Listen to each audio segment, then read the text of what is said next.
Baada ya Iran kuweza kushambulia kambi ya kijeshi ya Marekani nchini UAE, yani Umoja wa Falme za Kiarabu, hatimaye Umoja wa Falme za Kiarabu umesema una haki kamili kujibu shambulio lililofanywa na Iran baada ya makombora ya balistiki kushambulia eneo la Abu Dhabi.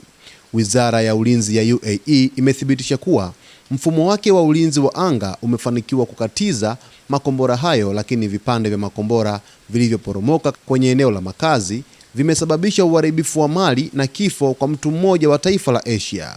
Wizara ya Ulinzi imesisitiza kwamba shambulio hili ni ongezeko hatari na kitendo cha hila kinachohatarisha usalama wa raia na kudhoofisha uthabiti wa taifa.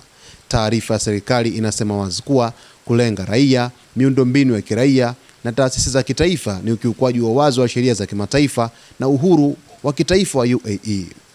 Kwa upande wake, UAE imesema ipo tayari kuchukua hatua zote zinazohitajika kulinda eneo lake na raia wake.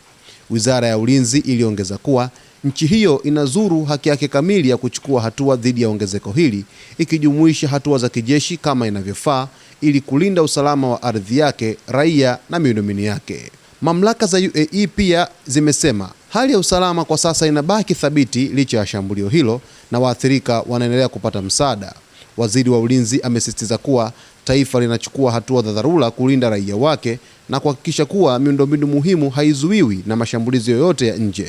Baada ya Iran kuweza kujibu mashambulizi yale ambayo Marekani pamoja na Israel waliweza kuyafanya mapema asubuhi ya leo, sasa kwenye hatua za kulipiza kisasi ikabidi Iran iweze kushambulia katika Umoja wa Falme za Kiarabu, kwa sababu pale kuna kambi ya kijeshi ya Marekani. Sasa Umoja wa Falme za Kiarabu kwanza kabisa ulichukua hatua za kuweza kudhibiti makombora hayo, lakini baadaye vipande ambavyo vilidondoka katika makazi ya raia na kusababisha kifo cha mtu mmoja, raia wa Asia, huku ikisema kwamba ina haki kamili ya kujibu shambulio la Iran kwa sababu limefanyika katika ardhi yake. Tusubiri tuone kama UAE itaweza kufanya shambulizi la kulipiza kisasi kuelekea nchini Irani baada ya Irani kuweza kutupa kombora katika ardhi yake ikilenga kambi ya kijeshi ya Marekani katika Umoja wa Falme za Kiarabu. Basi kwa taarifa zaidi usiache kusubscribe, kulike, kukomenti pamoja na kushare.